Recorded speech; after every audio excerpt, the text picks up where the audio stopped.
Salut tout le monde, on est de retour pendant l'été pour faire un QLS hors série entre guillemets, où on va parler des transferts d'Euroleague qui ont eu lieu jusqu'à présent. Ça va encore bouger, mais ça a déjà beaucoup bougé. Et on fera une petite parenthèse équipe de France aussi, parce que bah voilà, il y a eu la liste qui est sortie, il y a eu des matchs amicaux, et il y a des choses à dire. Bien sûr. Très bien.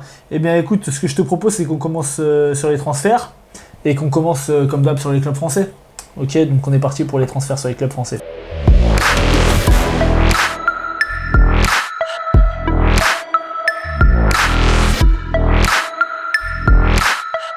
Alors, on va parler vite fait de l'Asvel, hein, parce que bon, voilà quoi. J'ai pas d'argent. En vrai, sur les clubs français, il s'est pas passé non plus 25 000 trucs. Du coup, sur l'Asvel, pas vraiment de gros recrutements. Ils ont recruté beaucoup d'Américains. Enfin, beaucoup d'Américains. Ils ont recruté Neil Sacco, qui était en Betclic, à l'intérieur. Ils ont recruté Admiral Schofield. C'était un mec qui était en G-League. Bon, voilà. Et ils ont récupéré Shaquille Harrison. Tu te souviens pourquoi on connaît Shaquille Harrison? C'est pas un mec des Suns, non? Oui, il était aux Suns, mais pourquoi? C'était quoi le débat? Tu te souviens? Tu te souviens pas? Je m'en rappelle plus. En fait, il y avait eu un sondage, c'était il y a quelques années. Meilleur joueur? Non, pas meilleur joueur, mais sur quel joueur tu te baserais pour construire ton équipe? Et genre, il y avait Luka, LeBron, KD, et il y avait Shaquille. Il y avait une personne qui avait mis Shaquille Harrison, je ne sais pas pourquoi. Donc écoute, peut-être que c'est Tony Parker qui avait mis ça à l'époque et qui nous a dit s'il me faut un joueur comme Shaquille Harrison. Donc voilà, je crois que c'est un poste 2-3 qui était en NBA et en G-League encore cette année. On va voir ce que ça va donner. Rien de clinquant en tout cas sur l'aspect Euroleague. C'est vrai que là, les trois joueurs, Admiral Schofield et Shaquille Harrison, pardon, c'est des joueurs qui jouaient pas en règle FIBA, donc il y a aussi à avoir une période d'adaptation. Et là, ils ont signé très récemment Tariq Black. Ah oui, j'ai vu joueur NBA, qui a fait un peu d'Euroleague et tout, mais bon, qui est quand même sur la fin, qui n'était pas en Euroleague cette année. Donc voilà. Ils perdent le Yakov. départ, c'est ça, c'est sur le départ surtout. Et ils perdent Chelsea. Chelsea. Voilà. Mike Scott aussi. Mike Scott. Ouais. Mike Scott est parti? Oui. Ou il est. Il part, il va à la Gigantes de Carolina, Porto Rico. Ok. C'est une rumeur ou c'est. Non, c'est dans le départ. Ok. Il va rejoindre Demarcus Cousins. Il joue là-bas, lui? Il est à Porto Rico. Porto Rico, ok. Ouais. Ok, et donc voilà, bon, l'Asvel a re-signé Nando. Je crois que Yousfal est aussi en fin de contrat. Oui. Et qui d'autre en fin de contrat? Paris Lee, Yousfal et Nando, mais Nando qui a été voilà. re-signé. Donc, Et Paris Lee, je pense qu'ils vont le garder, hein, mais après, est-ce qu'ils vont réussir à se mettre d'accord? C'est la question. Pour l'instant, j'ai pas vu Paris Lee sur des rumeurs de transfert. Écoute, saison compliquée. Si ça en reste là, saison compliquée pour l'Asvel. Après, de toute façon, pour l'Asvel, on va pas se mentir, ils n'ont pas du tout les moyens financiers des équipes Euroleague. Ils n'ont pas les moyens financiers de leurs voisins monégasques. C'est voisins pas en termes de géographie, mais en tout cas sur l'Euroleague. Ils n'ont pas ces moyens-là, donc ils font avec les moyens du bord pour le coup. On sait très bien qu'il n'y allait pas y avoir un recrutement très, très clinquant. Ça va être encore une saison compliquée au vu de ce qu'on va aborder par la suite, mais les autres équipes se sont renforcées, au vu de Monaco qui se renforce et qui a toujours... Ils jouent pas dans la même cour, exactement, qui a un temps d'avance là-dessus. Il y en a un qui vise le Final Four, l'autre qui essaye de ce qu'on disait l'année dernière, c'est de viser une 10e place, ça serait déjà très bien. Donc voilà, ils font avec ce qu'ils ont. Ils n'ont pas beaucoup de moyens, donc ils recrutent avec leur petit budget. Ouais, c'est sûr. Après, ils cherchent du coup beaucoup sur la G-League. Pourquoi ne pas, tu vois, après, moi je suis pas général manager, mais c'est vrai que tu peux te poser la question.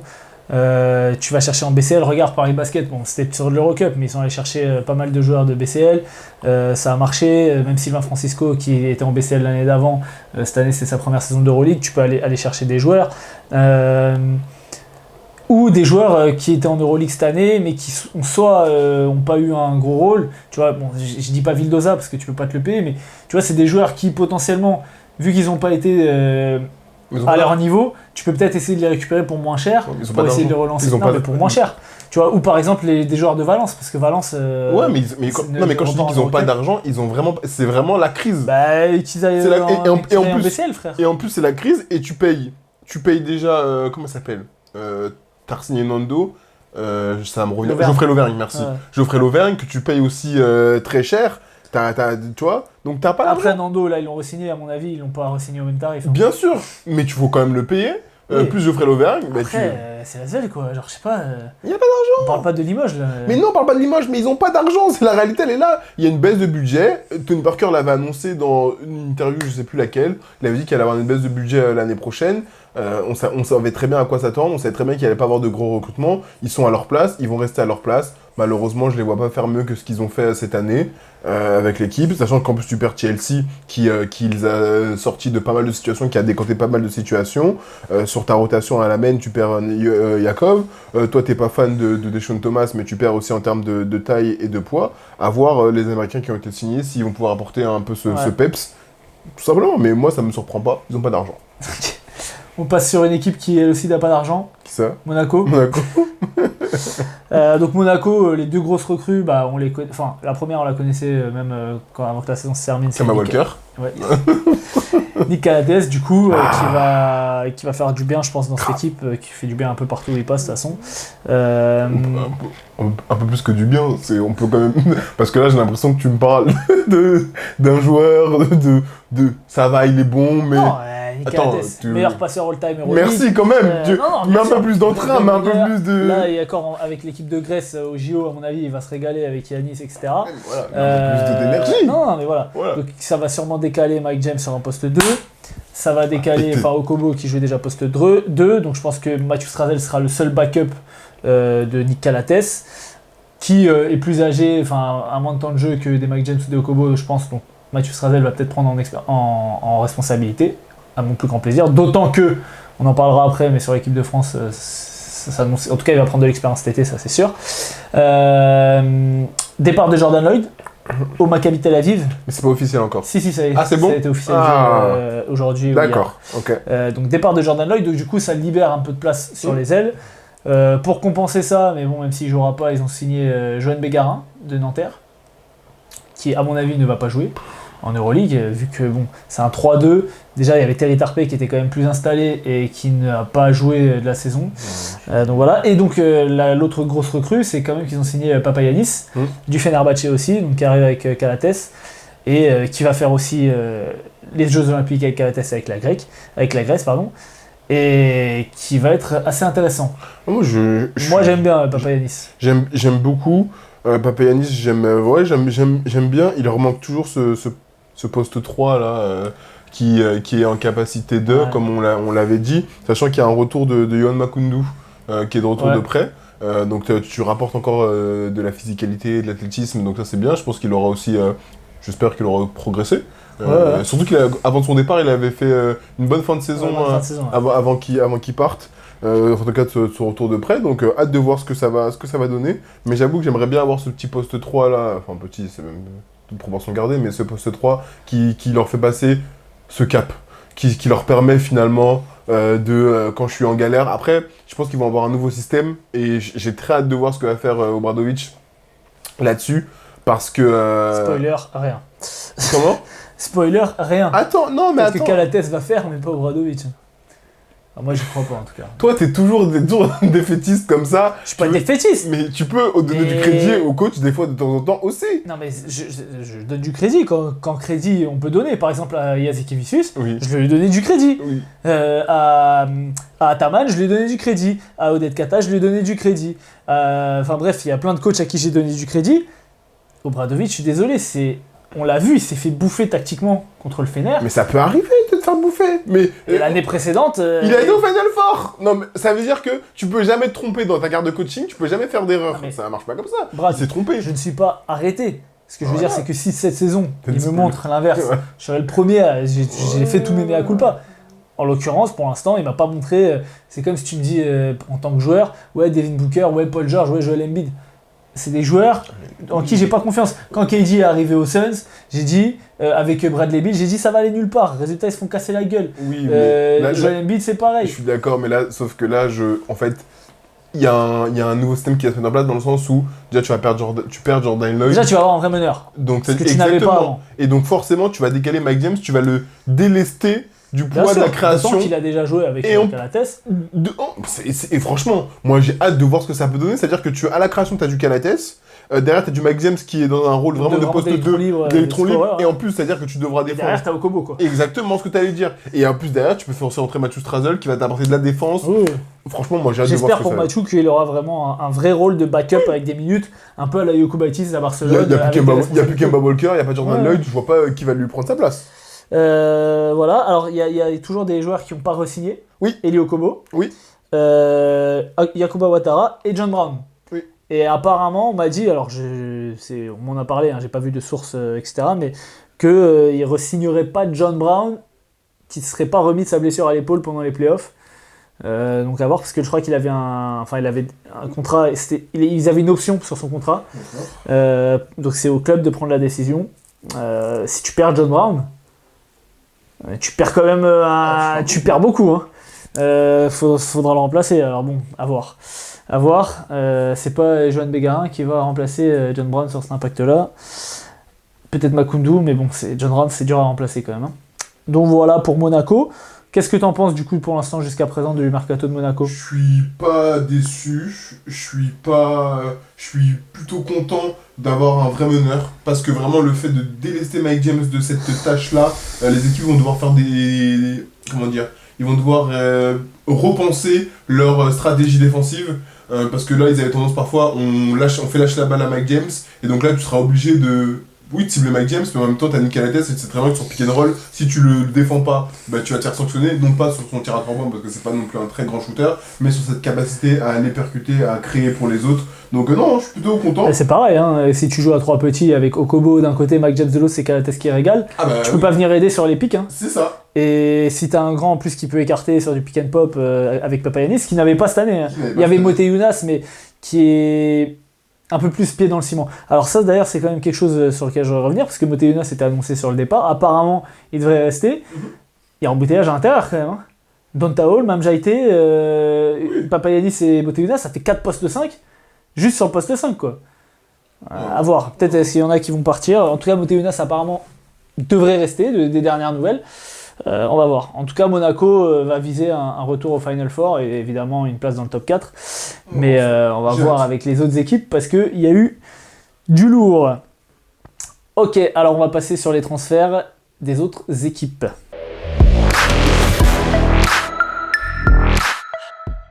Alors, on va commencer par les équipes qui ont fini dans le haut de tableau, donc on fait les playoffs. Sauf Baskonia, enfin on fera Baskonia dans un second temps.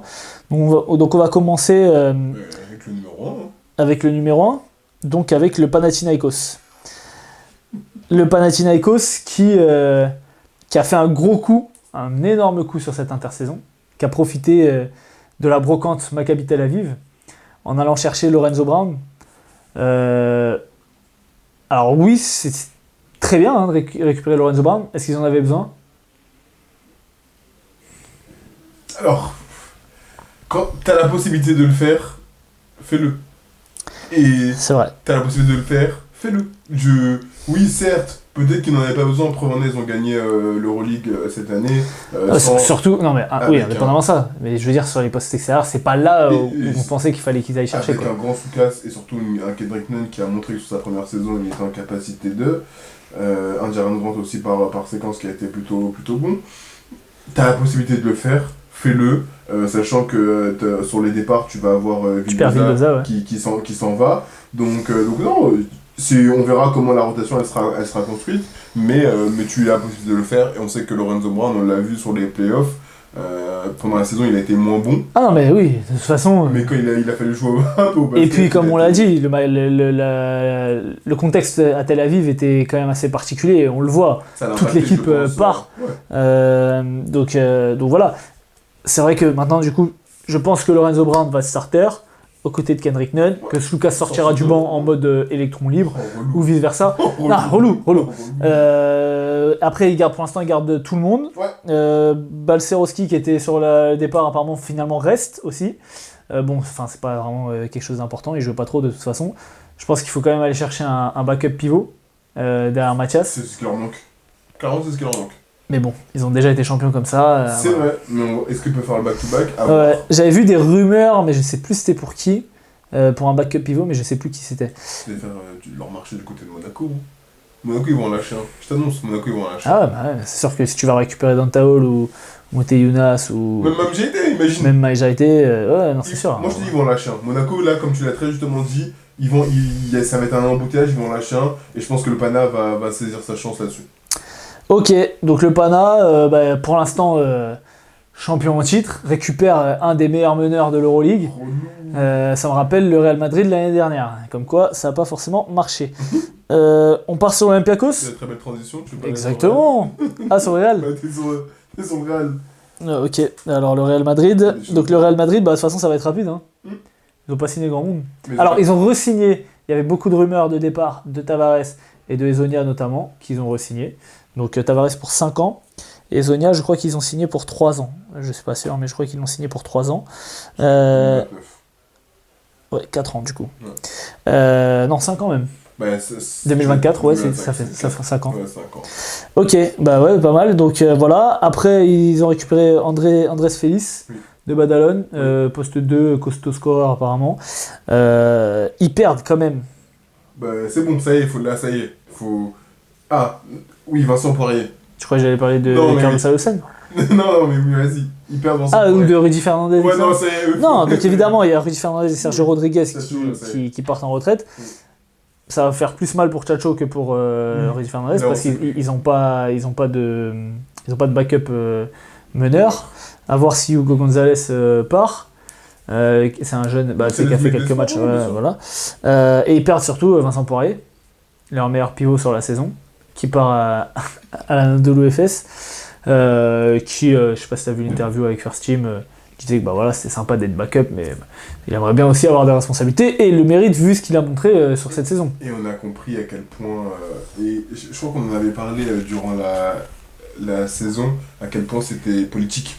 On a vu que c'était politique parce que dans l'interview il le dit, en tout cas il le sous-entend, il dit il y a des moments où j'étais plus fort et je jouais pas, je comprenais pas, alors que j'avais mis des contres, je jouais bien avec Chacho, etc.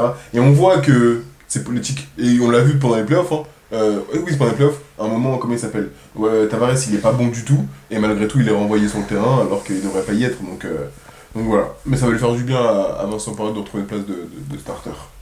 Donc voilà, sur le Real pour l'instant, pas de gros trucs. Il y avait la rumeur Serge Ibaka qui n'est pas confirmée, que Ibaka a démenti d'ailleurs au moment où elle était sortie. Après, voilà, ils ont signé aussi, je crois, Xavier Ratan-Mace, je ne sais pas du tout qui c'est. Et voilà. Après, est-ce qu'ils ont besoin de bouger vraiment le Real ? Non. Tu perds Poirier, il faut quand même récupérer un backup meneur. Mais c'est la seule chose. Et tu perds Sergio Rodriguez, il te faut un backup meneur aussi. Après, à voir ce que va faire Hugo González. Oui, mais c'est pas. Ce serait sa première saison avec des responsabilités, aussi fort soit-il en jeune. Je pense que c'est bien d'avoir quand même une soupape, d'avoir quelqu'un. T'es pas obligé d'avoir un joueur de fou, mais va chercher un. Je sais pas, je dis n'importe quoi. Et sachant que Fabien Causeur, il est en fin de contrat.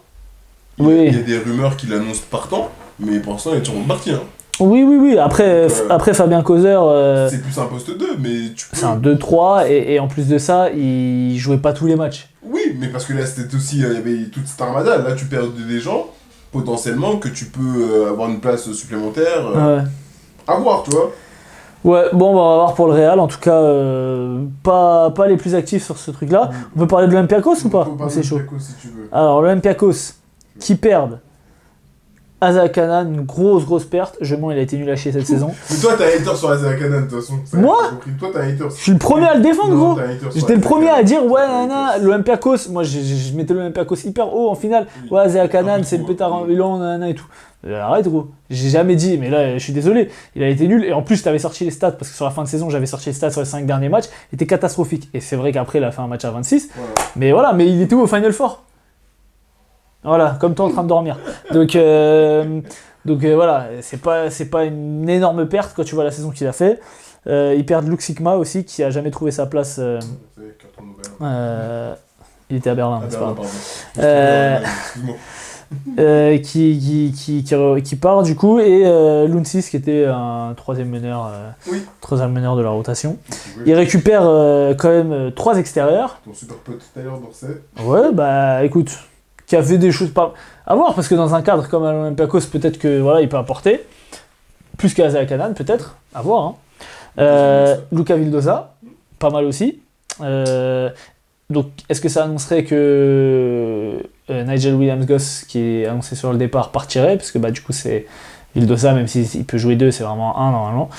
Et moi, c'est ça, la grosse recrue, Keenan Evans, qui va pas jouer pour 3 ans. Et du coup, en 2+1, qui jouera pas la saison prochaine, qui sera en saison blanche, mais du coup, qu'ils ont pris pour le sécuriser avec les cadenas.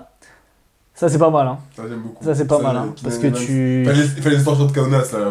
Ouais, et en plus, t'as un vrai scoreur, vrai meneur, très fort offensivement, que tu peux coupler avec un walk-up à côté, qui lui va faire les tâches défensives, donc ça peut être hyper intéressant. Ouais. De toute façon, l'Olympiakos, on l'a dit, ils ont une grosse équipe. Hein. Pour l'instant, les pivots sont restés, tout le reste de l'effectif est là. Donc, j'ai hâte de voir l'Olympiakos encore une fois avec Barzokas, sachant que le mercato n'est pas terminé. C'est clair. Ok. Ah, on a oublié un truc quand même sur l'Olympiakos.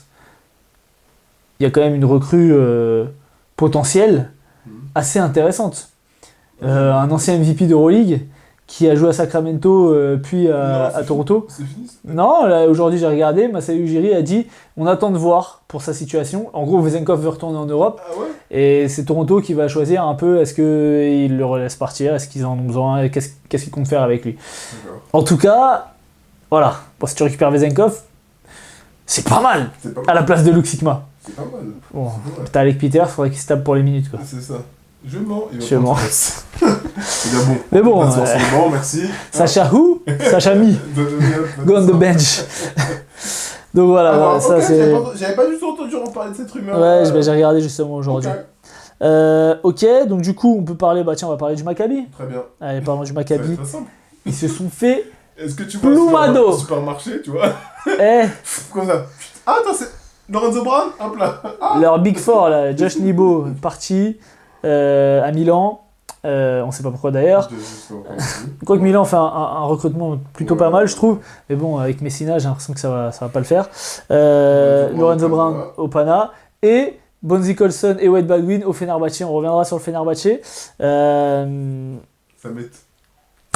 Ils se sont fait plumer, hein, clairement. Donc je pense que la situation géopolitique a joué. Je pense. Oui. Alors ils ont signé des mecs. Ils ont signé Wendy Gabriel. Ah oui, l'ancien de Memphis et des Lakers. Ouais, voilà. Ouais. C'est pas mal. Non mais... Ouais, c'est bien. C'est pas mal. Non mais après, attends, mais le Maccabi, on va pas... Non mais j'allais faire une blague raciste. Oui, mais... Non, franchement, c'est pas mal pour eux. On se permet pas, tu vois. Ouais. Ils ont signé Jalen Horde, qui passe du coup de l'Hapoel Tel Aviv au Maccabi Tel Aviv. Donc qui était en Eurocup. L'Hapoel c'est Eurocup, ouais, c'est ça. Ouais. Mais l'Hapoel... Hapoel. Je sais pas. Et voilà, Levi Randolph qui pareil était à Jérusalem. Et Will Rayman, tu sais, c'est le petit bonhomme qui lance son Ouais, poing. Rayman, avec les oreilles et tout. Il a pas d'oreille, c'est ses cheveux qui faisaient ça. Ah, c'est ses cheveux. Ouais, d'accord. T'es trop jeune. Donc voilà, Maccabi, en dehors du play-in l'année prochaine, je pense. Ah oui, très très loin. Là, franchement, ça va être compliqué. Ça va être très dur, ils vont se battre avec Lasvel, hein, je te le dis. Mais, il y a rumeur de Alexa Abramovic, et surtout, Tamir Blad va jouer 25 minutes. Donc c'est déjà ça. Bah quoi, Tamir Blad, moi j'aime bien. Voilà. Oui, enfin, qui joue 25 minutes, crois-moi que je vais regarder autant que je regardais Valence, hein. Ça... Non, il y aura quand même... Di Bartolomeo. Il y aura quand même Jalen Horde, mec. Ouais, je néglige. Ok, on passe du coup sur le Fenerbahçe. Merci. Fenerbahçe. Samet, dis-lui. Basketball Club. Juste, hein. Ok. Alors, le Fenerbahçe qui donc a récupéré Devon Hall, très bon poste 2, offensivement et défensivement, de Milan. Nicolo Melli, de Milan aussi, qui lui va faire du bien sur le Lyon, sur le poste 4-5, etc. Sachant qu'ils perdent Motley et qui lui signe à l'Hapoel Tel Aviv. Ouais, pourquoi, on ne sait pas. Plus tard, à quoi il joue lui. Ouais, bah, voilà. Tu récupères du coup Bonzi Colson. Tu récupères Wade Baldwin. Alors, j'ai hâte de voir quelle va être l'utilisation de Bonzi Colson parce que c'est vrai que Sarunas et Jasikevicius aiment bien jouer small ball. Tu perds Papagiannis, donc un de tes intérieurs. Bonzi Colson, c'est un 3-4, comme Nigel Davis, comme Dishon Pierre. On a vu Dishon Pierre jouer plutôt 5 face à Monaco. Donc, qui va se passer. Ouais, je pense que voilà. Mélie et Pierre vont jouer poste 5. Il aime bien Sartak-Senli aussi. Il va le mettre. Voilà, Ace Davis sera 4 et Colson aussi, ou 3-4. Mais c'est un très bon recrutement. Hein. T'as Will Baldwin, t'as Will Buckin. Alors tu perds meneur. C'est la question qu'on se posait. Qui a la benne pour le Fener. Alors il récupère Arthur Zagars de près, qui n'a pas été flamboyant avec la Lettonie sur le TQO, de ce que j'ai regardé. Il a fait un bon dernier match, mais l'équipe était déjà à moins 20 contre je ne sais plus qui. Donc à voir dans quel état. Moi c'est un joueur que je kiffe. Si vous n'avez pas vu l'analyse, allez voir mon analyse sur Arthur Zagars. Et voilà. Est-ce qu'il pourrait aller chercher un Jokubaitis, par exemple, qui était déjà avec Jasikevičius à Barcelone et à Kaunas, mais apparemment lui il serait plutôt en partance pour Kaunas, Jokubaitis. Donc à voir. En tout cas, clairement le Calates ça va laisser un trou. Il y avait Raúl Neto aussi qui était blessé, mais je crois qu'il est en fin de contrat, si je ne m'abuse. Il part. Il part où? C'est pas annoncé. Madar est parti au Bayern. Donc voilà. Tu voulais parler peut-être de Jonathan Motley, t'as dit on va reparler plus tard. Non mais vas-y, je n'ai pas compris cette décision, à quoi il joue. C'est fou d'avoir un potentiel pareil, alors je pense qu'il doit prendre un billet, hein, j'espère en tout cas. Parce que si tu t'en vas d'une équipe Euroleague comme le Fener avec le projet ou autre pour aller à la Pôle Tel Aviv, moi je comprends pas. Je comprends pas le projet de carrière, quel est-il? J'espère qu'il prend un bon chèque. Vraiment, si c'est pour ça, j'ai aucun problème. Parce que sinon, ça n'a absolument aucun sens de faire ce choix-là. Donc voilà, j'aime beaucoup ce que le Fener propose. Franchement. Ah, le Fener là, j'aime beaucoup ce que Fener propose. En fait, je pense déjà, je suis un peu en avance, mais les line-up qu'ils vont pouvoir mettre en place me semblent assez intéressantes. Le seul sujet, c'est vraiment la mène. C'est vraiment la mène à savoir. Est-ce que tu vas mettre Wade Baldwin en meneur? C'est bon, ça. C'est pas le plus intéressant. C'est pas le plus intéressant, il faut le mettre sur son poste 2. Non, mais après, moi je kifferais qu'il y ait Zagars. Mais ça peut être Zagars ou quelqu'un d'autre, à voir, mais en tout cas, pour moi, aujourd'hui, la priorité c'est meneur. Et si tu récupères un poste 5, c'est bien. C'est bien. Mais si t'en as pas, c'est peut-être pas dramatique au vu de ton style de jeu et du jeu du coach. On peut parler du FC Barcelone qui a fait un des très gros crew. Hein. Escroc.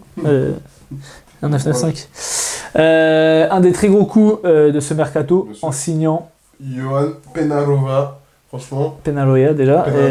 Ça va être du lourd. Hein. Ouais, ça va être du lourd. Il va apporter beaucoup sur son shoot à 3 points. Kevin Punter, mon gars. Non mais depuis quand on dit à Barcelone il leur faut un joueur qui est capable de mettre des points, mais vraiment avoir un peu cette superstar, parce que ça aide d'avoir du collectif à chaque fois, de tourner autour de comment il s'appelle, du Tchèque, Satoransky. Là on a vu que l'expérience Ricky Rubio c'est bien, mais le pauvre il est dans un autre état. Il est pas là vraiment, c'est pas lui faire offense, mais après il y a des femmes à poil sur ton écran. Il y a des femmes à poil, mec. Okay. Il y a un mec torse nu, je sais pas ce que tu racontes, mais c'est pas grave. Bref, c'est pas grave, ça va mentir ici.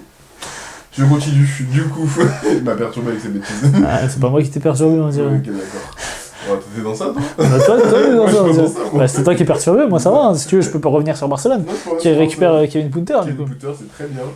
Franchement, je suis content. Je suis content parce que sur le poste 2, lui, ça va lui faire du bien, peut-être, je pense, de quitter le Partizan. Cette saison a été assez compliquée à mon sens. Je pense que aussi l'historique avec le Real qui a pu y avoir, le fait d'avoir perdu là, ça va s'envoyer. un petit peu salement. Donc là, j'ai bien hâte du Barça-Real, des confrontations, ça va être très très bien. Et donc j'aime son recrutement. J'aime beaucoup ça. À voir. Par contre, j'ai hâte de voir comment ils vont jouer, parce que merci Roger Grimao l'année dernière, voilà, donc là le coach, nouveau coach, hâte de voir ce que ça va donner dans l'installation du jeu. Ouais, ils perdent aussi Nikola Kalinic et Oscar Da Silva, donc des postes 3-4, enfin 4 plus pour Da Silva, Kalinic qui va à l'Étoile Rouge et Da Silva qui part au Bayern. Ricky Rubio serait potentiellement en partance pour Badalone, à voir. Donc il y a encore des choses à faire.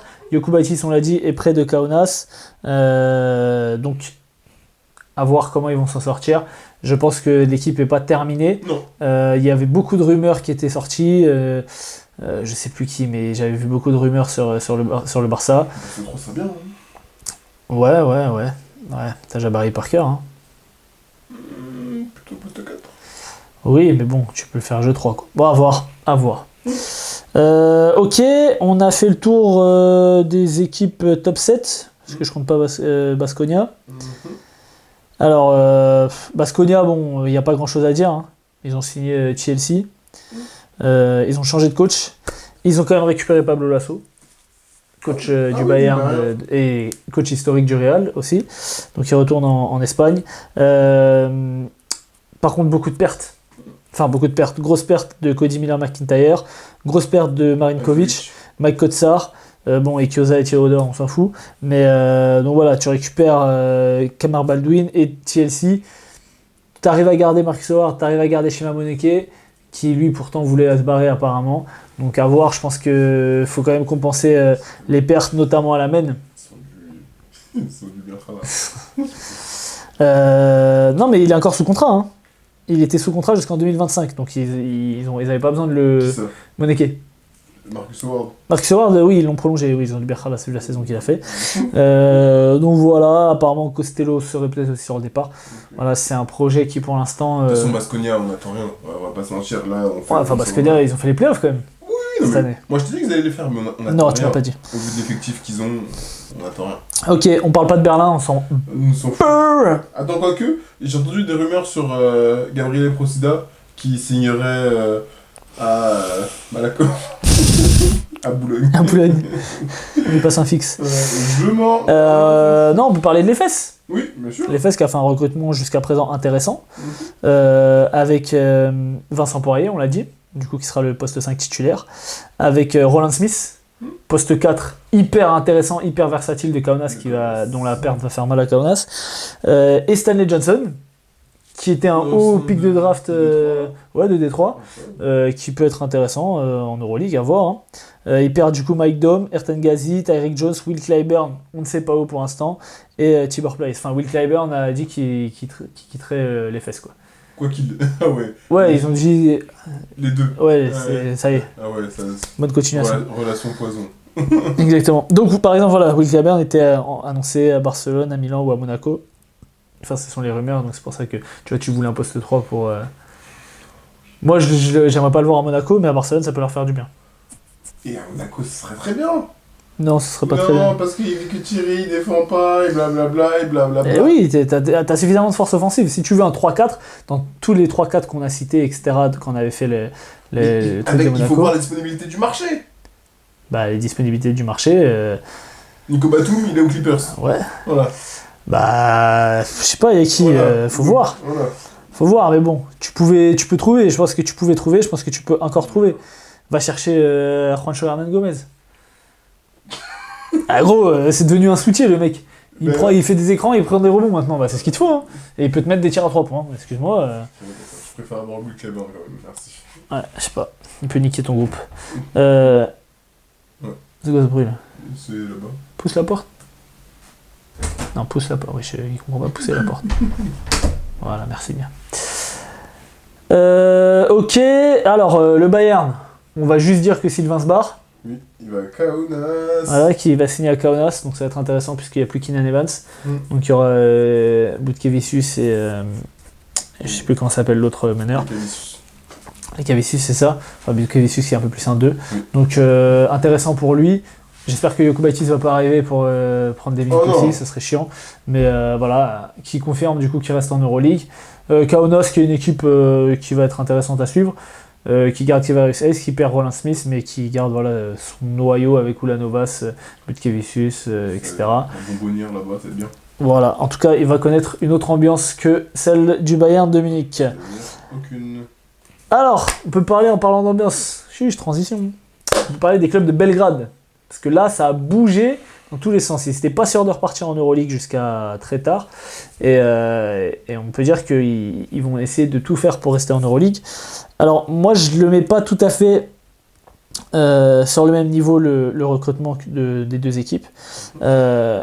L'Étoile Rouge de Belgrade a été très active. Avec l'arrivée de Cody Miller-McIntyre, avec l'arrivée de Nikola Kalinic, avec l'arrivée d'Isaac Hanan, de Mike Dome et de Plavsic.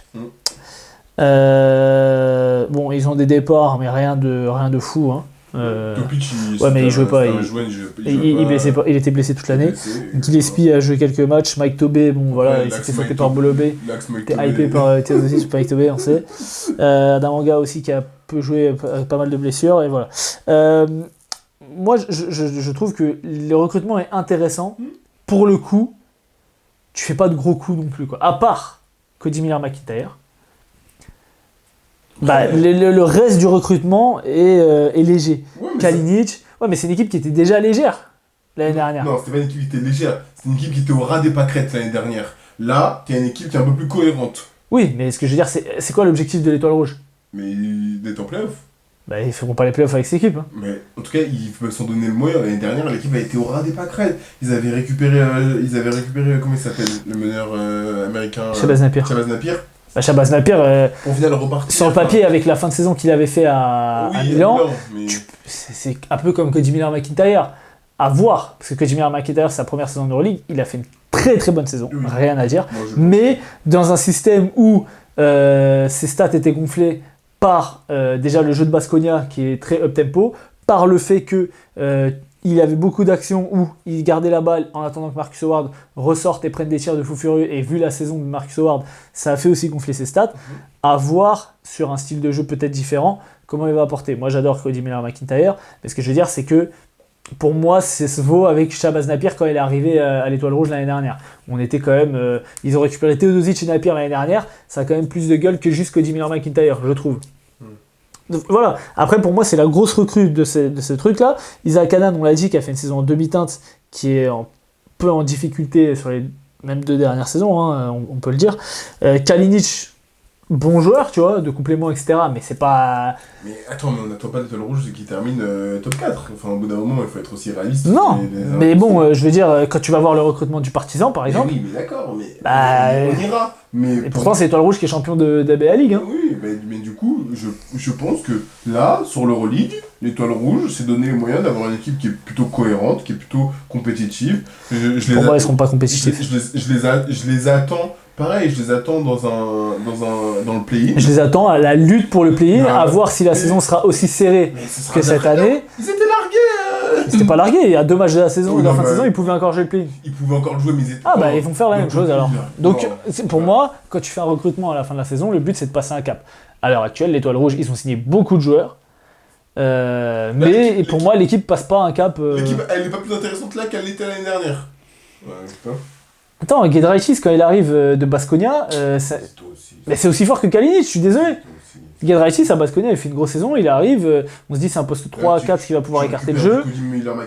Oui, l'année dernière, tu récupères Theodosic et Napier. Il est plus vieux, alors aussi fort qu'il soit, il est plus vieux. D'accord. Là, tu récupères des joueurs quand même. Je veux dire, à part Cody Miller-McIntyre, qui non plus n'est pas comme Pazzo, n'est pas... Isaac Hanan, c'est pas bien pour toi. C'est pas bien. Kalinic, c'est pas bien. Isaac Hanan, j'attends de voir, est-ce qu'il va faire mieux qu'Yago Dos Santos ?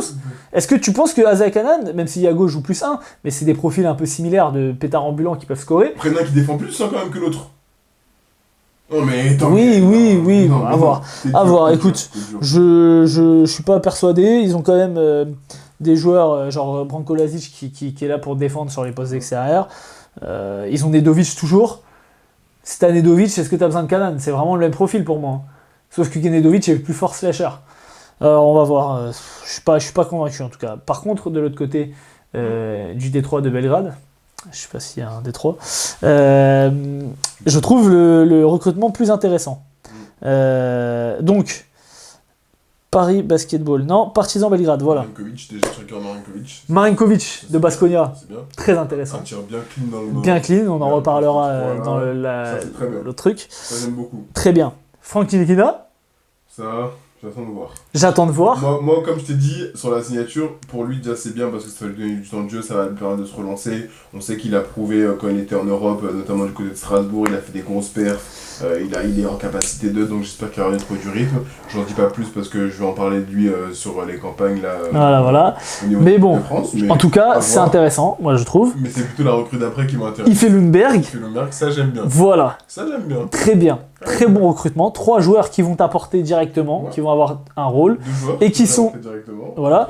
Et qui sont, à part pour tu perds Punter, hein, mais qui sont vraiment. Voilà. Marinkovic, je pense que c'est un peu au-dessus de Nonali, même si c'est pas le même profil. Et Lundberg, voilà, ça va être intéressant. Abramovic, qui est apparemment en partance, etc. À voir. Ah oui, ils ont signé, c'est officiel maintenant, ils ont signé Isaac Bonga aussi du Bayern, donc ça c'est très bien aussi. Bien. Joueur all-around 3-4 qui peut aussi mener le jeu, donc très bonne recrue. Alors, j'ai l'impression que c'est pas officiel, mais normalement il devrait signer Tyreek Jones aussi. Moi j'avais vu que c'était acté en tout cas. Alors je sais pas si c'est acté ou pas, mais en tout cas s'il signe Tyreek Jones, c'est aussi intéressant pour compenser les départs de Zach Lidé à Milan et de Smailagic à Kaunas. Caboclo qui va rester. Donc si tu as une doublette déjà sur le poste 5, Caboclo, Jones, c'est intéressant. Donc voilà, moi j'aime bien le recrutement de Partizan. J'ai hâte de voir ce que Frank Ntilikina va donner. On en reparlera après. Donc ils perdent PJ Dozier aussi, qui retourne en NBA à Minnesota. On l'a dit, Punter, Smailagic et Zach Lidé. Frank Kaminsky et Mathieu Sponinka qui partent aussi. Pour l'instant, on ne sait pas vraiment où.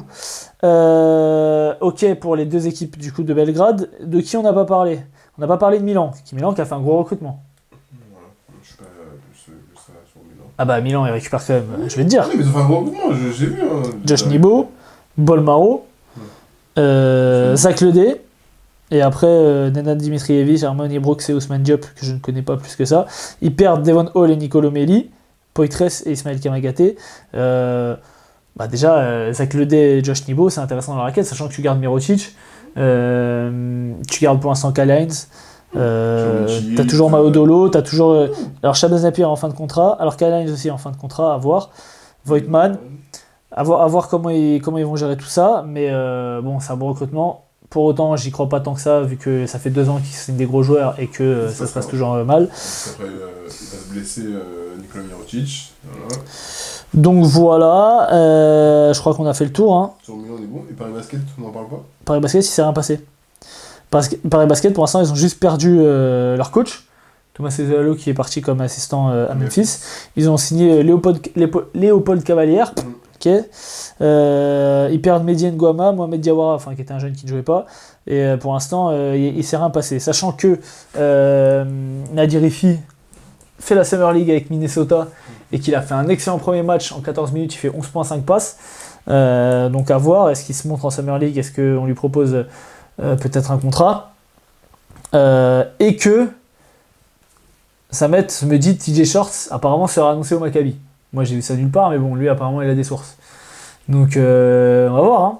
Mais en tout cas, le Paris Basketball, alors c'est pas, et soi-disant, je pense qu'ils ont de l'oseille quand même, vu le propriétaire. Mais là, il va falloir mettre de l'oseille, il faut se mettre au niveau. Hein. Là pour l'instant, c'est léger. Hein. Voilà. Pour l'Euroleague, c'est léger. Hein. Je pense qu'ils ont un budget, mais je pense qu'ils n'ont pas le même budget que les autres. Hein. Ouais, mais si tu perds ton MVP, TJ Shorts déjà, tu perds ton coach en plus, qui a une vraie empreinte sur l'équipe, ça va être chaud. Pour l'instant, ils n'ont annoncé personne. Donc à voir. Hein. À voir comment ils vont gérer ça. C'est bien beau d'aller en Euroleague, mais si c'est pour faire ce que fait l'Asvel ou Berlin, ça vaut pas le coup. Même si je pense pas qu'ils seront en danger de sortir, vu que on sait que Paris, voilà, c'est une capitale européenne, que l'Euroleague, qui est une ligue fermée, veut à tout prix garder. Tyson Ward qui serait apparemment en partance pour Milan, mais bon, pas acté. Qui fait aussi la Summer League avec je ne sais plus quelle équipe, mais j'ai vu qu'il faisait la Summer League. Voilà, du coup c'est tout, on a tout fait là. Ah, on n'a pas parlé de Bologne, mais Bologne il se passe rien. Il se passe vraiment rien. Ils ont juste perdu Effet Lundberg. Et tac, ouais c'est tout. Voilà, et pas d'arrivée. Et Kaunas, on l'a dit, qui perd Evan Smith, Edmond Sumner. Et qui arrive avec Matt Mitchell, Alan Smailagic. Ah oui, aussi, j'avais vu que pour Partizan, mais je sais pas si c'est écrit là. Oui, voilà, Asa et Mike, le joueur de Bourg, apparemment, et ça les intéressait, donc c'est intéressant aussi, c'est un profil scoreur, pas comme Punter, mais c'est un profil fort scoreur, un joueur de 1 contre 1. Donc pourquoi pas. Franchement, Partizan, j'ai hâte de voir l'année prochaine ce que ça va donner. Ah oui, et aussi un autre joueur au Partizan dont on n'a pas parlé, qui apparemment est sur le point de signer, et ça, pour le coup, c'est une vraie recrue, Brandon Davis. Ah oui, si, j'ai entendu parler, c'est vrai, mais en même temps, Valence, oui, mais bon, tu récupères Brandon Davis, c'est pareil. Hein. Donc le Partizan essaye de se bouger et je trouve ça bien. Quelque chose dont on n'a pas parlé par rapport à Olympiakos, je viens d'y repenser aussi. Alors, on sait pas trop, mais la rumeur Evan Fournier qui est beaucoup revenu. Là, il a annoncé un peu aux Wizards, ça mais. s'éloigne un peu, mais pendant très longtemps, il y a eu une grosse. De toute façon, avec Evan Fournier a dit que s'il revenait en Europe, il irait à l'Olympiakos. L'Olympiakos a l'air de pouvoir se l'offrir. 2 ans, 7 millions. Donc à voir. Moi, je lui souhaite pas. Après, je sais pas. Parce que bon, si c'est pour aller à Washington. Non, mais ça, c'est un autre sujet. Ouais, Washington, c'est un autre sujet. Après, c'est à Washington, moi j'aime bien. Non, je l'aime bien. Bref, on va parler de l'équipe de France. Je parle pas d'Evan Fournier, on va parler de l'équipe de France. Non, on peut parler d'Evan Fournier parce qu'on est sur les transferts Euroleague. Mais moi je trouve que. Je veux parler de l'équipe de France. Ok. Je veux parler de l'équipe de France. Ok, et bah écoute, on passe du coup sur l'équipe de France. Evan Fournier.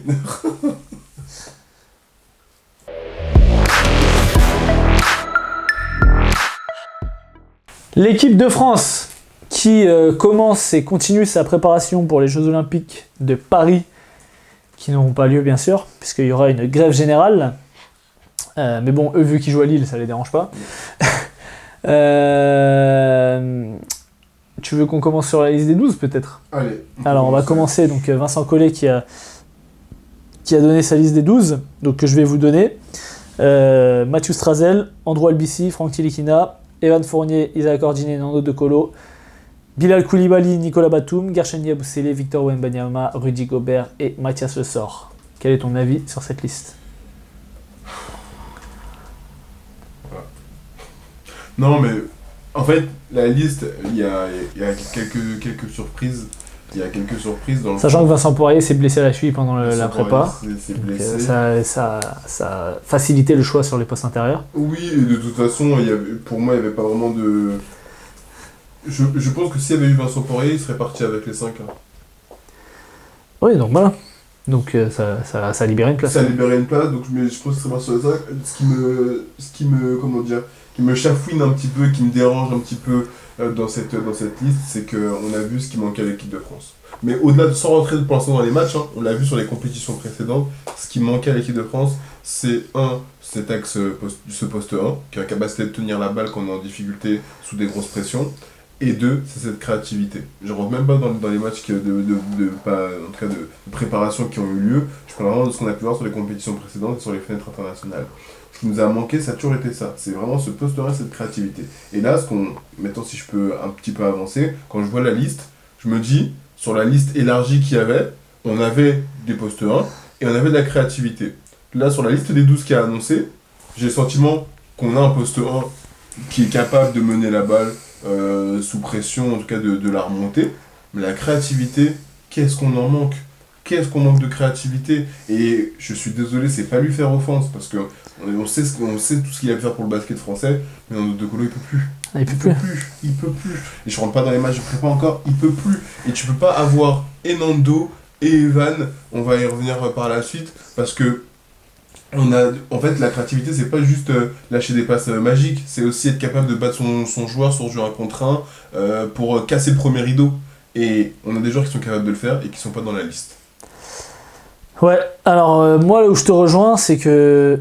Enfin, où je te rejoins à moitié, c'est qu'en fait, il fait une liste de 12, il a pris un groupe élargi de 19, il y a eu tout un bruit qui a été fait sur oui, cette année, c'est les plus méritants qui vont gagner leur place, nanana, etc. Ouais, je suis désolé, hein. Au final, c'est les 12 auxquels on s'attendait, à part sur le troisième meneur où il y avait un doute. Là, il n'y a aucune surprise.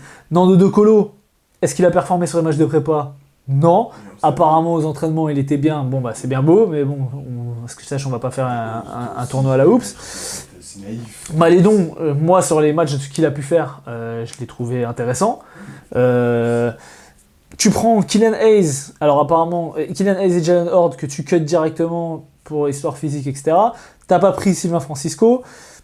Tu pars quand même avec 2 meneurs de petite taille. Toi qui disais que c'était une histoire de gabarit, même si les 2 meneurs de petite taille que tu prends sont des plus forts défenseurs que Sylvain, t'as quand même mis, pour même pas la mettre dans la présélection, que c'était une histoire de gabarit.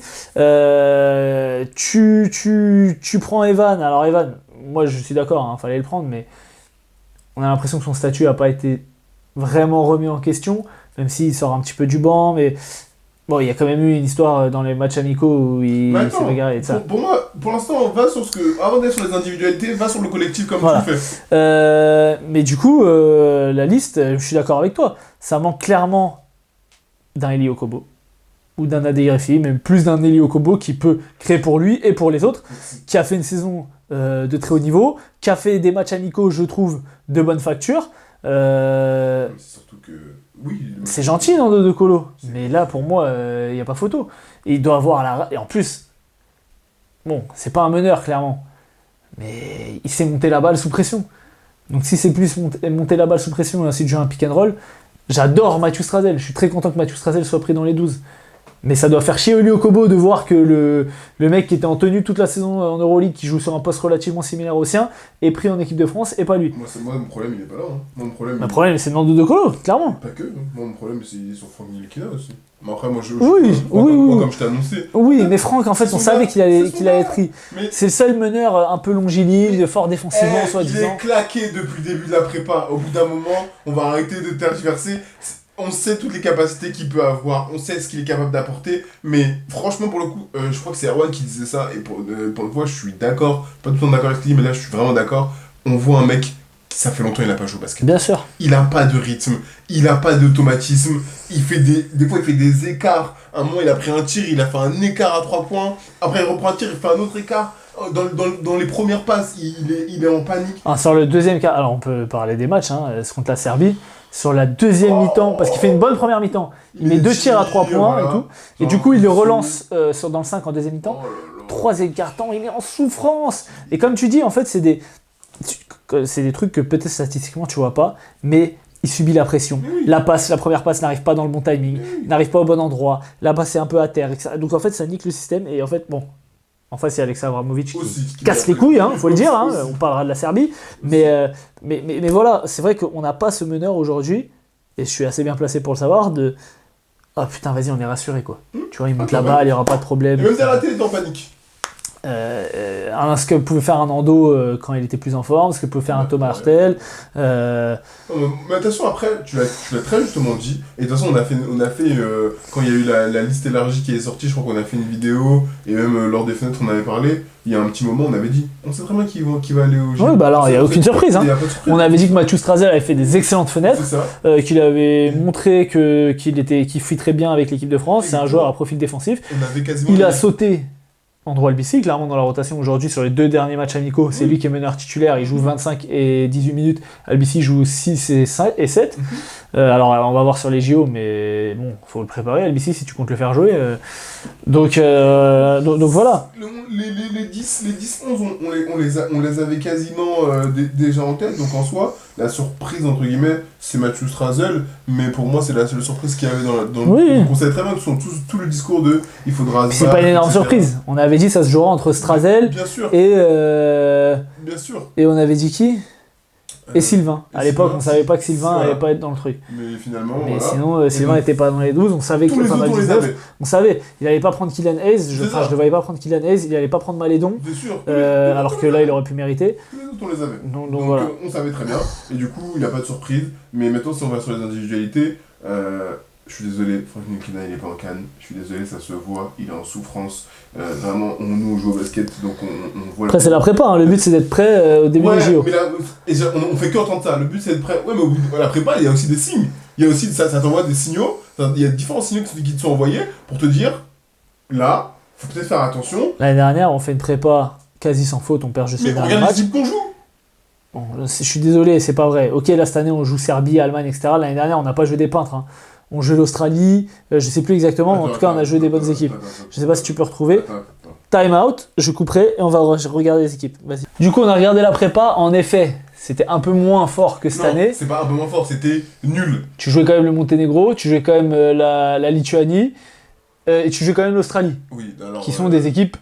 Monténégro un petit peu moins, mais c'est quand même une équipe sérieuse. Bien, mais d'accord, Monténégro, Tunisie, Venezuela, Lituanie, d'accord. Sinon, le reste, c'était très léger. Lituanie, Australie, ça se joue. Et Australie sur un match. Donc voilà, c'était une prépa qui était légère. Plus légère que cette année, soit. Voilà, très très légère par rapport à cette année. Et la réalité, on va se le dire. Si on peut caler ça après avec les matchs de prépa, dès lors où Victor Wembanyama n'est pas sur le terrain, il se passe rien. Enfin, contre la Serbie, il était sur le terrain. Après, il s'est fait aussi un peu casser la gueule par Nikola Jokic et Milutinov, qui les Serbes ont une très belle raquette. Hein, les Serbes, ils ont une équipe. Et après, on peut faire une petite parenthèse sur l'équipe serbe, vite fait. Et on peut y aller, parce que c'est ce que l'équipe serbe... Ils se font casser la gueule à l'intérieur, tu dis « Ah, tu vas pouvoir respirer » et tu te fais épingler derrière par Bogdanovic, tu fais sortir du banc Guduric. Enfin, attends, c'est qui leur backup meneur? Et c'est qui est rentré Vassili Micic, gros. Vassili Micic, MVP. Abramovic, il commence, il te met de pression de terrain. T'as Micic qui sort du banc. Poste 2, ils ont Bogdanovic. Derrière, ils te font rentrer soit Marinkovic, soit Guduric. Non, ça joue au basket. Ils commencent là, ils sont calqués. Ils ont fait Milutinov, Jokic. Ça va. Derrière, t'as Petrousev. Et il y avait un autre grand, Plazic, justement, là, qui a signé, je crois, l'Étoile Rouge au Partizan, je sais plus. Mais non, l'équipe, elle est costaud. Et l'Allemagne aussi, hein. Alors, on a joué l'Allemagne. L'Allemagne, il y a les frères Wagner. Encore Timan n'a pas joué. Daniel Theis n'a pas joué. Daniel Theis n'a pas joué. T'as Obst, t'as Bonga, t'as Schroeder, évidemment. T'as Maodolo qui, là, a fait un très bon match contre la France sur le deuxième match. C'est pas champion du monde pour rien, hein. Ils y fait aussi au Bayern qui a fait une saison correcte. Ils sont pas champions du monde pour rien. Non, il y a des équipes, hein. Mais c'est pour ça que je te dis que quand je vois notre équipe de France et que dès que Victor il sort, parce que il faut le dire, il est trop fort. Ce qu'il nous a montré, encore une fois, on le sait, il est trop fort. Il a vraiment ce talent supérieur pour décanter des choses, il est trop fort. Et là, même sur le début du match face à la Serbie, il met encore 7 points en 3 minutes parce que Victor il est là. Sur le match contre l'Allemagne... Mais sur la Serbie, il fait 4 pertes de balles. Oui, et parce qu'ils lui envoient du matériel, les mecs sont pas cons. Hein. Bien sûr, ça a défendu très bien. Mais ce que je veux dire, c'est que tu as beaucoup moins d'espace qu'en NBA et on voit que ça trappe très bien, les équipes sont préparées. Oui. Et que quand tu joues à deux grands et que tu viens trapper sur Victor... Mais Rudy et Mathias, tu peux les laisser ouverts. Hein. Oui, mais c'est exactement ça le problème. Oui. C'est le manque de créativité, il intervient exactement à ce moment-là. On est d'accord. Il intervient exactement à ce moment-là, parce que derrière, t'es dans la merde, et parce que maintenant qu'on est sur les individualités, Evan Fournier, moi je suis mitigé. J'ai 2 points de vue. Le premier point de vue, c'est il est bien en capacité de faire ce qu'il faisait auparavant. Je pense que son passage au Knicks, comme dit le Dirwan très bien, ça l'a tué, dans le sens où au Knicks, on a voulu en faire de lui un shooter exclusif. C'est pas Rowan qui disait ça, c'est moi par contre. Ah bon? Oui, c'est moi qui disais ça. Que on voyait sur les 2 dernières campagnes, c'est plus un slasher le mec. À Orlando, il joue des pics, il drivait, il faisait des flotteurs. Là, les 2 dernières campagnes en équipe de France, il est que dans le tir. Alors, avec l'adresse, hein. Parce que les Knicks l'ont formaté comme ça. Oui, c'est ça. Et je pense qu'il a plus les cannes pour le faire. Je pense qu'il a plus les maintenant, cannes. en plus, là, ça fait 1 an et demi qu'il joue plus. Je pense qu'il a plus les cannes pour le faire. Donc ça, c'est une première chose. Et mon deuxième point de vue, Vincent Collet. Une plaquette. Après, ils essayent de faire des nouveaux systèmes. Là, ils jouent beaucoup de high-low avec des 2 à grands, etc. Moi, ça me fait penser à quelque chose, quand même, ce que tu dis, c'est que sur les 12 joueurs qu'il y a, t'as Mathieu Strazel, qui, oui, joue en Betclic, mais en Euroleague, a une saison sur courant alternatif, on va dire, n'a pas joué tous les matchs. Oui, ok. Voilà. T'as Ntilikina, qui n'a pas joué depuis 2 ans. Oui. T'as Evan Fournier, qui n'a pas joué depuis 1 an et demi. T'as Nando De Colo, qui fait des saisons pareilles, avec beaucoup de blessures, qui rate beaucoup de matchs. Et après, sur le reste, ça joue. Mais donc, tu as quand même 4 joueurs sur les 12, donc un tiers de ton équipe, qui est hors rythme, qui sont en rythme. Et surtout, en plus, c'est pas des joueurs qui vont pas jouer. Exactement, et c'est difficile. Aujourd'hui, Nando De Colo, on sait quel joueur est Nando De Colo. Franck Ntilikina, on sait quand il était en forme ce qu'il a pu apporter à l'équipe de France. Evan Fournier, on sait ce qu'il est capable d'apporter à l'équipe de France. Strazel aussi, très bien. C'est un jeune joueur, il a pas encore l'expérience et tout. Mais aujourd'hui, tu vas te reposer sur ces mecs-là, malheureusement, et notamment sur Evan Fournier et sur Ntilikina. Est-ce qu'ils sont prêts? Bogdanovic, il joue. Jokic, il joue. Guduric, il joue. Abramovic, il joue. Mathieu Strazel, moi j'ai trouvé plutôt en canne, tu vois. Oui, mais c'est celui qui joue le plus. J'adore Mathieu Strazel. Franchement, c'est moi en plus, personnellement, tu vois, c'est le premier pro qui m'a accordé une interview et tout. Je suis très content, c'est un bon gars. J'adore Mathieu Strazel, je suis très content de ce qu'il fait en équipe de France. Oui. Mais tu vois quand même, sur certaines situations, qu'il est encore jeune. Que, tu vois, il va faire une passe un petit peu hors timing, que ça va être rattrapé. Oui. Là, pour moi, le niveau, surtout la JO avec les équipes, c'est au-dessus de l'Euroleague. Mais je suis Et c'est un joueur qui a clairement le niveau Euroleague. Clairement. Oui, Pour être titulaire au niveau au-dessus. Qui à la place? Non, mais ça, c'est autre chose. C'est une question. Mais c'est pour ça que je ne tire pas sur Mathieu Strazel. Je sais, Ce que je veux dire, c'est que, en tant que coach dans la construction de ton équipe, Oui, mais il est là, mais l'équipe elle est faite comme ça. Donc en de fait. toute façon, de ce que j'ai compris, Mathieu Strazel va être meneur titulaire de l'équipe de France. Oui. Et tant mieux pour lui, et tant mieux pour Monaco l'année prochaine. Non, mais ce que je veux dire, c'est que, en fait, ta réflexion, je la comprends parfaitement, mais on a dépassé le stade de. Oui, mais là, les joueurs sont là. C'est avec ces joueurs-là que tu pars, donc c'est comment tu réfléchis autour de ces joueurs-là pour essayer de créer le meilleur collectif. Malheureusement, on en est là, on n'en est plus à l'étape de. Sergio Wemby en 1. Hein. Mais on n'est plus à l'étape de. Ouais, mais là, tu vois, ces joueurs, ils sont hors. T'as raison dans tout ce que je dis, hein, je te rejoins à 100%. Ils sont un quart, et un tiers plutôt, est en rythme. T'as raison à 100%. Sauf qu'ils sont là, et il n'y a pas d'autres joueurs qui vont arriver, et malheureusement, tu vas partir avec ça. Par contre, ce que tu peux faire, c'est essayer de construire un collectif. J'ai beaucoup aimé quand Nicolas Batum a sonné la révolte pour défendre assez fort et assez haut sur le meneur serbe, pour essayer de un peu casser cette dynamique et faire monter les joueurs au G, mais quand aussi Gershon s'y est mis, pour emmener l'équipe avec lui. Mais le travail de Vincent Collet et du staff de Vincent Collet, Kenny Atkinson, Donadieu et compagnie, c'est Rudy Nelom, c'est vraiment au bout d'un moment, créer un collectif, créer des systèmes, créer des actions, parce que au bout d'un moment, c'est bien de Ailo, ça c'est très bien, quand Victor cherche à trouver Rudy et vice versa, ça j'aime beaucoup ce système. Sauf qu'en dehors de ça, en plus même Rudy il fait des fadeaways, tout ça. Non mais un par match, mais des fadeaways, vraiment. C'était sexy, t'inquiète, j'ai bien aimé. Mais au-delà de ça, mettons sur les extérieurs, il faut que tu crées quelque chose. Parce que se passer la balle, descendre, se passer la balle, au bout d'un moment, on voit que la Serbie, ça a surpassé les écrans. La défense de la Serbie. Allez voir mon analyse sur Alexa Abramovic sur ma chaîne YouTube. Ça venait avec toi dans les écrans. C'est très très bien coaché défensivement. Ça va pas être ça au JO, ça va être la même chose. Ça va être ça. Le Canada, ils vont faire ça. Team USA, ils vont faire ça. Quand Team USA a envie de défendre, mon gars, crois-moi que tu vas te manger les mêmes choses en défense. On va voir. Alors, c'est pas LeBron et Steph Curry qui vont se taper. Bon, Steph Curry. Tu vas manger Derrick White et Jrue Holiday, bon courage. Bon chance, tu vas manger Anthony Edwards, bon courage. Derrick White plus fort que Jalen Brown. C'est un autre sujet, mais bon courage. Et quand tu vas dans la raquette, tu vas te manger Anthony Davis et Joel Embiid ou Bam Adebayo. Bon chance. Donc, on a Rudy Gobert, mec. Ouais, super. Donc, en fait, c'est ce que je te dis, c'est que là, ce qu'on a subi avec la Serbie, c'est ce qui va se passer pendant les JO, les gars. On va rencontrer l'Allemagne. L'Allemagne, ils nous ont cassé la gueule, là, sur le deuxième match. Au premier match, ça se voit, il n'y avait pas de tour équipe déjà. Il manquait plein de joueurs. Et il y avait Veilerbab aussi qui n'a pas joué sur le premier match. Sur le deuxième match. Je crois qu'il a joué. Ouais. Je crois qu'il joue sur le deuxième match, je suis pas sûr. Je sais plus. Mais bref. Mais sur le deuxième match, ils nous ont cassé la gueule. Donc, au bout d'un moment, il va falloir proposer quelque chose. Et là, on propose rien. Nigina, il est en galère, mais il faut que. Là, pour moi, j'en attends beaucoup de Vincent Collet. Alors, moi, vu que maintenant je suis un coach d'expérience, voilà mes pistes. Merci. La première, c'est tu pars à 12. Oui. T'as un joueur qui est titulaire. Oui. Et je comprends pas l'utilisation de Isaac Ordinier dans cette équipe. Isaac Ordinier, on l'a vu sur les fenêtres. On l'a vu. Laisse-moi finir. On l'a vu sur les fenêtres. On l'a vu quand Toko Shengelia a été blessé. Est un joueur qui a énormément progressé sur le jeu, sur pick and roll. Il est capable de jouer un pick and roll, de créer soit pour lui, soit pour les autres. Je dis pas que c'est dans Dodo Colo. Je dis que tu peux lui faire jouer 1 ou 2 pick and roll dans le match. Il ne sert à... Là, offensivement, on attaque à 4 contre 5 quand Isaac Ordinier est sur le terrain. Il prend 0 tir sur le deuxième match, je sais même pas s'il en a pris un depuis la prépa. Ça, c'est de qui ça? Non mais je suis d'accord, mais je dis si moi je suis coach. Je parle de si. Maintenant je suis en train de te donner des potentielles solutions. Qui joue un pick and roll, en fait, qui joue un pick and roll, je peux pas te laisser dire ça parce que il a progressé de fou, on l'a eu cette saison, je suis d'accord. Sauf que dans l'équipe, il y a des joueurs qui vont le faire ça. Mais par contre, lui lâcher la balle dans un corner ou à 45, ça c'est possible. Mais non mais ça veut dire qu'il faut créer pour lui. Mais moi je trouve que Isaac Ordinier a progressé sur la création. Si ce n'est pour les autres, au moins pour lui, et donc il devrait avoir des situations de jouer. Voilà, c'est son rôle en équipe de France. Mais il est pas ce deux titulaire. Mais c'est pas son rôle en équipe de France. Il est pas. Attends, il commence avec un 5, tout le monde défend. Tu commences avec Strazel, Koulibaly, Cordinier. C'est qui va attaquer sur les lignes extérieures si c'est pas Isaac Cordier?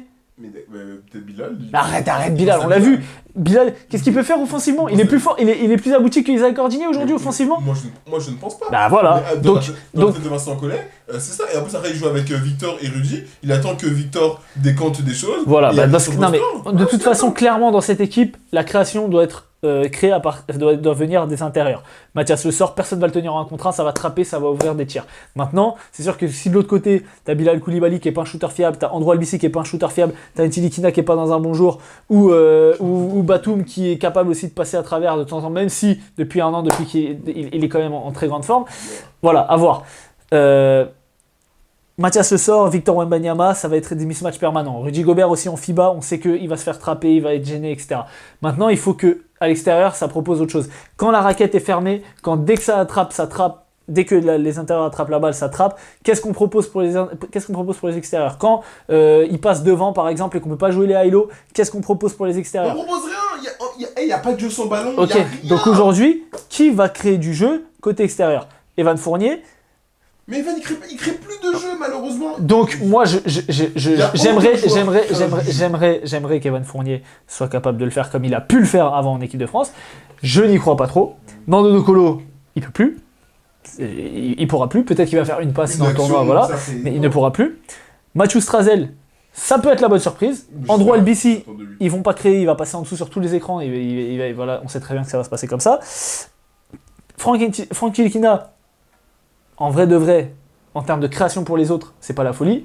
Et je l'ai pas vu se lâcher, etc. Soit ça passe sous les écrans et prend des tirs à 3 points, mais je l'ai pas vu se lâcher, faire des changements de direction, etc.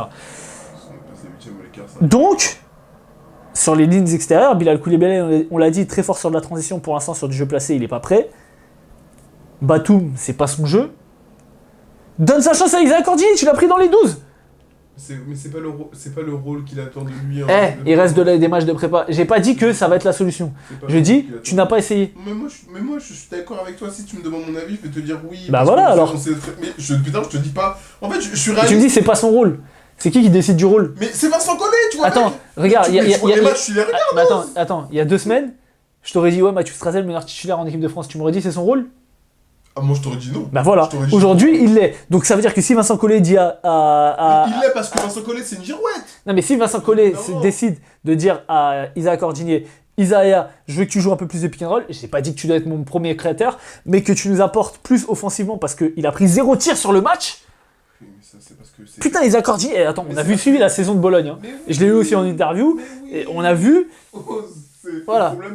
Pour moi le problème il sort d'où? Il sort du coaching, c'est-à-dire que... Mais c'est trop tard maintenant, Vincent Collet va pas changer là. Vincent Collet, mais c'est pas changer, je ne demande pas de changer, je sais qu'il changera pas. D'accord, si toi qu'est-ce que tu fais alors? Si tu ne crées pas de système, pour sortir des systèmes tout simples, une fontaine, une sortie d'écran, tu sais les 1500 sorties d'écran qu'il faisait pour Evan Fournier à la Coupe du Monde, où on disait frérot, ça y est, parce qu'au bout d'un moment, les équipes les ont compris, bah tu peux avoir un système comme ça avec... pour Evan Fournier qui sort d'un côté et Isaac Cordier qui sort de l'autre, ou juste Cordier qui sort d'un côté et t'as Wembanyama de l'autre, crée quelque chose, juste pour moi. Pour moi, c'est pas la solution. Parce que jouer du pick and roll, Isaac Cordier, il peut le faire, mais on sait très bien que c'est pas ce qu'il attend, Vincent Collet, on sait très bien que c'est pas ce qu'il va faire. Là, ce qu'il attend, c'est de jouer autour de Victor, que Victor soit tellement fort qu'il puisse attirer deux joueurs, et derrière, à l'opposé de bouger. Sauf que même ça, on le fait pas, il y a des situations que je vois, il y a pas de coup dans l'axe. Ça, c'est vrai qu'à l'opposé, ça bouge pas, tu peux faire un back screen, un flare screen, quelque chose. Il se passe rien, mais ça, c'est du coaching staff, ça, c'est faire de la vidéo, ça, c'est faire de l'analyse, ça, c'est... ça reste la prépa. Oui, mais c'est là que tu travailles. Si tu le fais pas là, tu vas pas le faire. Oh, mais tu vois, quand on fait ça, allez, go. Mais les gars, on va sortir en 8ème de finale, c'est ça qui va se passer. Si on arrive en 8ème. Si on arrive en 8ème, enfin, c'est direct l'écart d'ailleurs, je crois. C'est ça qui va se passer. On ne propose rien. Donc si tu le travailles pas maintenant, tu vas pas le travailler après. Donc j'entends quand tu me dis, oui, Isaac Cordier, il peut jouer du pick and roll. Bien sûr, il l'a fait cette saison avec Boulogne, on l'a vu, on l'a assez regardé. Et après. Et en équipe de France aussi pendant les fenêtres. Du drive and kick, il est capable de le faire. Sauf que là, vu l'équipe comment elle est construite, Vincent Collet, ça c'est comme avec l'équipe de France de Deschamps, c'est exactement la même chose. C'est exactement pareil. Moi je regardais l'Euro là, c'est exactement la même chose. Il y a des consignes entre guillemets, il y a des attentes entre guillemets, et on sait très bien que chacun a un rôle particulier. On tombait sur, je fais le parallèle avec l'équipe de France parce que je pense que les gens doivent regarder aussi l'équipe de France de foot.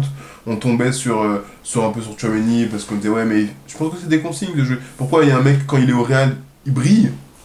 Et quand il est en équipe de France, il brille pas. C'est le coaching. N'Golo Kanté, sur la fin de l'Euro, il est cramé. Pourquoi? Parce que au bout d'un moment, l'autre le fait choper à son poste. Ah ben là, c'est la même chose. Vincent Collet, si tu veux mettre tes meilleurs joueurs dans des conditions, il y a, oui, toi, ta capacité physique, comment toi tu te sens dans ton corps. Et je pense que sur ça, on a un peu de retard pour certains joueurs. Et après, il y a, qu'est-ce que le coach il fait autour pour Ok, toi. moi, alors on va pas faire ça pendant 30 minutes, mais j'ai une question pour toi. L'année dernière, il y avait des systèmes exclusivement sur des remontées, beaucoup pour Evan, etc. Oui. Qu'est-ce qui s'est passé? Forte pression sur le meneur, Oui. il coupe les remontées parce que c'était lisible. Oui, parce Si t'as pas un meneur... Parce qu'il y avait Kevin. Il y avait Kevin comme option offensive. Là, t'as pas Kevin sur le terrain. Mais t'as qui du coup comme... Mais t'as Victor. Tu peux D'accord, mais ce que je veux dire, c'est que déjà, si ton meneur de jeu, la personne qui a la balle en main, subit la pression et n'est pas capable de justement être agressif vers le cercle, bah, la lecture elle est facile. Oui, mais Mathieu Stradel, il est capable de le faire ça. Pour l'instant, il l'a pas montré. Ah bah si, là, Non, il a joué des pics, il a mis des écrans, il a mis des tirs derrière les écrans, mais je l'ai pas vu casser une pression défensive, jouer, aller punir, aller faire une petite passe D. Regarde par exemple sur le match contre la Serbie, il y a une action, on marque un panier, ça relance vite, t'as Abramovic qui court, Strazel est dépassé, il lâche la balle pour Dobric, j'ai oublié Onil Dobric aussi, qui met un petit layup. Oui. Ça, on l'a pas. Parce qu'on n'a pas de transition. On n'a pas de transition, mais... Mais parce que les mecs ne courent pas. Mais au bout d'un moment, c'est pas de transition parce que tu cours pas. Regarde, l'action que tu prends, elle est excellente. Là, sur le match, vraiment, on fait une semi-presse. Semi-presse. Ouais. Eh, vas-y, 3 passes, passe à gauche, boum, retour dans l'axe, tac, tac, boum, 2 points. Merci, au revoir la presse. Donc, mais si t'as des bons joueurs, vraiment une presse, tu la casses, tu la fais une fois, tu la refais pas derrière. Le problème, l'équipe, elle est mal construite. Sauf que on doit aller avec ces joueurs-là, malgré tout.